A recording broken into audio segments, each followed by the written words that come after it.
Assalamualaikum warahmatullahi wabarakatuh. Salam dan bahagia. Kami dari kelompok 4 akan membahas materi tentang paragraf. Sebelumnya, saya akan memperkenalkan anggota kelompok 4. Perkenalkan, nama saya Ajeng Antip Wijayanti dengan NIM 2021007068. Perkenalkan, nama saya Ardia Pramesti Dewi Kartika, NIM 2021007069. Perkenalkan, nama saya Fatiana Masinta Putri, NIM 2021007085. Nama saya Fatimah Huraira dengan NIM 2021007046. Perkenalkan, nama saya Fitrianani Isriu dengan NIM 2021007079.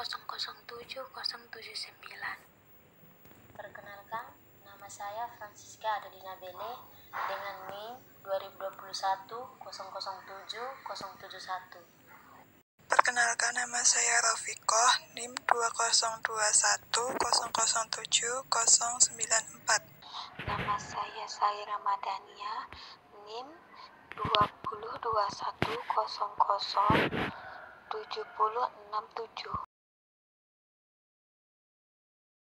Pengertian paragraf: penggabungan kalimat yang berisi suatu gagasan utama atau ide pokok dan beberapa gagasan pendukung adalah arti paragraf. Menurut KBBI, paragraf adalah bagian bab dalam suatu karangan yang biasanya mengandung satu ide pokok dan penulisannya dimulai dengan garis baru. Pengertian paragraf menurut ahli kebahasaan bernama ramalan merupakan bagian dari sebuah karangan yang di dalamnya terdapat lebih dari satu kalimat yang membahas satu tema tertentu dengan ide pokok sebagai pengendaliannya. Sementara itu, paragraf merupakan suatu kesatuan pikiran yang lebih tinggi dan lebih luas dari kalimat. Alinea juga merupakan himpunan dari kalimat yang saling berhubungan untuk membentuk sebuah gagasan menurut Gorgias. Fungsi paragraf untuk mengekspresikan gagasan utama yang ingin disampaikan oleh penulis, untuk menjelaskan keseluruhan ide pokok dengan mudah, logis, dan sistematis, untuk menandai pergantian gagasan baru jika karangan tersebut memiliki lebih dari satu gagasan utama, untuk membantu pembaca memahami gagasan utama sebuah karangan, untuk memudahkan pengendalian variabel jika karangan berisi lebih dari satu variabel, untuk membantu penulis menyusun dan mengembangkan ide yang akan dituangkan dalam karangannya yang berhubungan dengan topik yang akan dibahas. Ciri-ciri paragraf. Paragraf memiliki beberapa ciri-ciri antara lain. Pertama, paragraf ditulis dengan memberikan beberapa ketukan spasi agar baris pertama sedikit masuk ke bagian dalam atau diberi tanda inden. Biasanya paragraf diberi 5 ketukan untuk karangan biasa. Yang kedua, paragraf berisi satu ide pokok yang akan dijelaskan dalam sebuah karangan.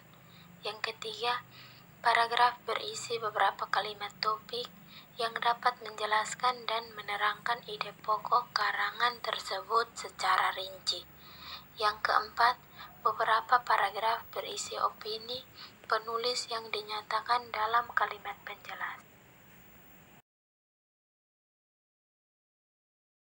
Sebuah paragraf bisa disebut paragraf yang baik jika di dalamnya terdapat unsur-unsur pembentuk paragraf. Unsur-unsur tersebut adalah sebagai berikut: harus berisi kalimat utama paragraf, harus berisi kalimat penjelas untuk menguraikan kalimat utama, harus memiliki koherensi, yaitu kesatuan yang dibangun oleh hubungan antar kalimat pembentuk paragraf sehingga paragraf mudah dipahami, harus memiliki kesatuan atau unity, yaitu perpaduan yang kokoh antara gagasan utama dan kalimat pendukung dalam satu paragraf, harus memiliki konjungsi atau penghubung yang digunakan sebagai penyambung kalimat untuk menambahkan keterangan menyatakan hubungan sebab akibat, atau menyatakan perbandingan atau pertentangan. Paragraf harus harmonis, semantis, gramatis, dan normatif. Paragraf harus lengkap, berisi kalimat penjelas yang memadai, dan menunjang kalimat pokok. Jenis paragraf. Berdasarkan fungsinya, jenis paragraf dapat diklasifikasikan sebagai berikut. 1. Paragraf pembuka. Berfungsi untuk memancing rasa ingin tahu pembaca untuk mengetahui keseluruhan isi artikel. 2. Paragraf isi. Membahas tentang ide-ide pokok dalam sebuah artikel. 3. Paragraf penutup. Memiliki fungsi menyimpulkan keseluruhan isi artikel dan penekanan hal-hal penting yang terdapat dalam artikel. Dalam paragraf ini juga bisa berisi saran atau harapan. 4. Paragraf penghubung. Gunanya untuk menyambung satu paragraf dan paragraf lainnya. Berbeda jika berdasarkan letak gagasan utama, jenis paragraf dapat dibedakan menjadi paragraf deduktif dan paragraf induktif. Paragraf deduktif atau paragraf ide pokok terletak di bagian awal paragraf. Sementara paragraf induktif merupakan paragraf ide pokok yang terletak di akhir paragraf. Lain lagi dengan paragraf ineratif. Ini adalah paragraf yang gagasan utamanya terletak di tengah paragraf. Selain itu, ada juga paragraf campuran yang ide pokok utamanya terletak di awal dan di akhir paragraf. Kemudian berdasarkan isinya, jenis paragraf dibagi menjadi 5 jenis, yaitu 1. Paragraf eksposisi. Paragraf eksposisi adalah jenis paragraf yang berisi penjelasan singkat, padat, dan jelas mengenai fakta-fakta yang ada. Paragraf ini berfungsi untuk menyampaikan informasi kepada pembaca dan cenderung bersifat ilmiah. Yang kedua, paragraf narasi. Paragraf narasi berisi penjelasan sebuah peristiwa berdasarkan kronologi yang terjadi. Paragraf narasi harus dijelaskan dengan sistematis. Tujuannya agar pembaca dapat membayangkan kejadian yang sedang dibahas karena sifatnya yang bercerita. Paragraf deskripsi adalah paragraf yang menggambarkan suatu benda atau peristiwa yang bisa membuat pembaca seolah-olah mengalami langsung kejadiannya atau melihat langsung benda yang dideskripsikan.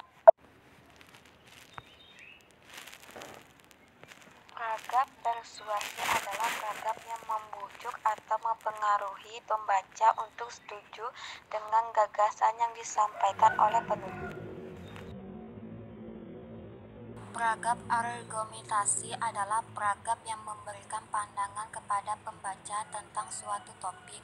Paragraf ini tidak hanya berisikan fakta, tapi juga gagasan pendukung yang bersumber dari opini penulis. Kemudian contoh paragraf yang pertama yaitu contoh paragraf pembuka. Paragraf pembuka berfungsi untuk memancing atau menarik perhatian pembaca. Contohnya yaitu siapa yang tidak mengenal kota Yogyakarta.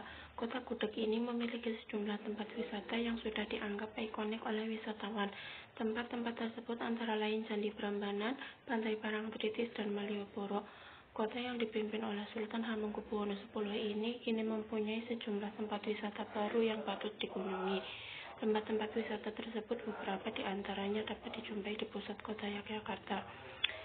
Jadi dari paragraf tersebut membuat pembaca memiliki rasa penasaran terhadap kota Yogyakarta. Kemudian contoh paragraf penutup. Jadi paragraf penutup itu berisi kesimpulan keseluruhan isi artikel. Di sini contohnya berdasarkan daftar-daftar di atas, kita bisa mengetahui bahwa Yogyakarta kini mempunyai sejumlah tempat wisata yang baru. Tempat-tempat itu sendiri terdiri atas Puncak Kosakora, The Matatrick Eye Museum, dan Upside Down World Yogyakarta. Di paragraf ini berisi tentang kesimpulan dari isi artikel mengenai kota Yogyakarta. Selanjutnya contoh paragraf deduktif. Jadi paragraf deduktif itu paragraf yang memiliki ide pokok di awal. Di sini contohnya, komodo merupakan hewan langka yang dilindungi. Kementerian Lingkungan Hidup dan Kehutanan mencatat, per 2017 tercatat 2.884 ekor komodo di Taman Nasional Komodo. Kadal terbesar di dunia ini termasuk dalam daftar hewan dilindungi karena jumlahnya sedikit. Penyebab langkanya komodo akibat habitat komodo yang semakin hari semakin tercemar. Dari paragraf ini, ide pokok paragrafnya yaitu pada kalimat pertama, yaitu komodo merupakan hewan langka yang dilindungi, sedangkan kalimat selanjutnya merupakan kalimat penjelas. Selanjutnya contoh paragraf induktif. Jadi paragraf induktif itu paragraf yang memiliki ide pokok di akhir paragraf. Contohnya, di kantor-kantor, jaringan internet sangat diperlukan untuk menunjang aktivitas kantor. Di sekolah, internet dapat menjadi media penunjang dalam meningkatkan kualitas pendidikan. Hingga di pelosok desa, kini internet sudah menjadi barang pokok yang dapat menunjang aktivitas komunikasi. Di dunia perdagangan, internet seakan menjadi kebutuhan paling pokok karena sekarang sedang menjamur toko dalam jaringan atau toko online. Sekarang di mana-mana orang membutuhkan internet. Pada paragraf ini, ide pokok paragrafnya berada di akhir kalimat, yaitu kalimat sekarang di mana-mana orang membutuhkan internet, sedangkan kalimat sebelum-sebelumnya merupakan kalimat penjelas.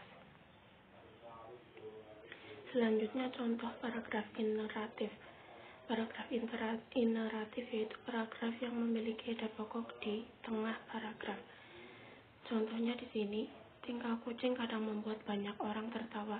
Terkadang kucing menari-nari ketika mengajak seseorang untuk bermain. Kucing memang dikategorikan hewan yang lucu. Akan semakin lucu jika hewan tersebut tidur dengan lelap di sofa.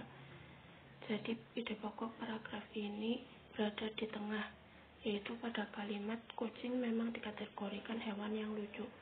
Sedangkan kalimat sebelumnya dan kalimat setelahnya merupakan kalimat penjelas.